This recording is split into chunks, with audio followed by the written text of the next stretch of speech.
Good morning students. आज हम कक्षा 10 के अंतर्गत हिंदी में कविता कन्यादान का शेष भाग पढ़ेंगे। आइए कविता की पंक्तियां पढ़ते हैं। माँ ने कहा पानी में झांक कर अपने चेहरे पर मत रीझना। आग रोटियां सेकने के लिए है, जलने के लिए नहीं। वस्त्र और आभूषण शाब्दिक भ्रमों की तरह बंधन है स्त्री जीवन के। माँ ने कहा लड़की होना पर लड़की जैसी दिखाई मत देना। इन पंक्तियों में माँ अपनी बेटी को कन्यादान के समय सीख दे रही है। कन्यादान के समय कौन कौन सी सीख हैं, उनका आज हम इन बिंदुओं के अंतर्गत अध्ययन करेंगे। देखिए यहां पर आग और पानी का प्रतीक क्या स्पष्ट किया है मां ने अपनी बेटी के लिए कन्यादान के वक्त आग और पानी का, उसके बारे में पढ़ते हैं। मां अपनी बेटी से कहती है कि तू ससुराल में जाकर अपने सौंदर्य पर मुग्ध मत हो जाना। दर्पण में अपना चेहरा देखकर उस पर प्रसन्न मत हो जाना, क्योंकि अगर ऐसा तुम करोगी तो लोग तुम्हारा फायदा उठाना शुरू कर देंगे। इसका अर्थ क्या है कि ससुराल में लोग तेरी सुंदरता की प्रशंसा करेंगे और तुम उनकी आंखों में सुंदरता देखकर अपने रूप पर मोहित हो जाओगी। तुम्हें ऐसा नहीं करना चाहिए। यही मुग्धता तेरे बंधन का कारण बन जाएगी। तो इस तरह से मां अपनी बेटी को अपने रूप सौंदर्य पर मुग्ध न होने के लिए कहती है। दूसरा है यहां पर क्या, आग। अब मां अपनी बेटी के जीवन में आग को किस तरह से स्पष्ट करती है, देखिए।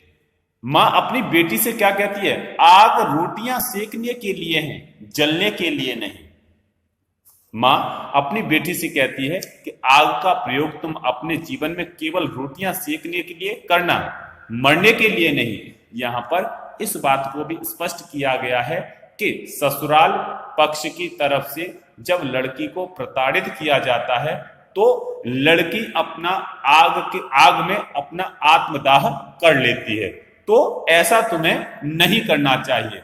मां अपनी बेटी को ऐसी सलाह देती है और क्या कहती है, तू सावधानी से निर्वाह करना, घर गृहस्थी में काम जरूर संभालना, लेकिन अत्याचार मत सहना। आगे की पंक्तियां हैं, वस्त्र और आभूषण शाब्दिक भ्रमों की तरह बंधन है स्त्री जीवन के। मां अपनी बेटी से कहती है, क्या कहती है कि वस्त्र और आभूषण तेरे लिए क्या है, एक जंजीर के समान है। तुम्हें उन वस्त्रों को देखकर या आभूषणों को देखकर अपने आप को उनकी तरफ आकर्षित नहीं करना चाहिए। तुम उनके छलावे में मत रहना। ये सब बहू को घर गृहस्थ के बंधन में बांधने में एक अस्त्र का कार्य करते हैं। इनसे वास्तविक भ्रम पैदा हो जाता है। उसी प्रकार कपड़े गहने से यह भ्रम पैदा हो जाता है। तुम्हें उनसे दूर रहना है, उनके छलावे से दूर रहना है, क्योंकि ये सब तुम्हारे लिए बेड़ियों का कार्य करेंगे। इसलिए तुम्हें वस्त्रों और आभूषणों से ज्यादा मोह नहीं रखना है। कविता की आगे वाली पंक्तियां हैं, मां ने कहा लड़की होना पर लड़की जैसी दिखाई मत देना। अर्थात लड़की जैसा न दिखने के लिए मां सलाह देती है। वह कहती है कि तुम लड़की तो रहना, लेकिन लड़की जैसी मत दिखना। अर्थात तुम्हें भोला और सरल निश्चल स्वभाव से रहना तो है, लेकिन ऐसा अपने आप को प्रतीत नहीं होने देना है। तुम लोक व्यवहार में सावधान रहना, अपनी सरलता प्रकट न होने देना, वरना लोग तुम्हें मूर्ख बनाकर तुम्हारा शोषण करने लगेंगे। तो इन पंक्तियों में मां अपनी बेटी को सीख दे रही है और उसे आने वाले समय के लिए सचेत कर रही है कि तुम्हें समाज के साथ में किस तरह से व्यवहार करना है, किस तरह से तुम्हें समाज के सामने अपने आप को खड़ा करना है। तो आज हमने कविता कन्यादान को पढ़ा।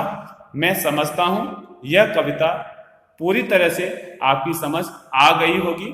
फिर भी आपके कुछ प्रश्न बनते हैं तो आप जूम सेशन पर अपने प्रश्नों को पूछ सकते हैं।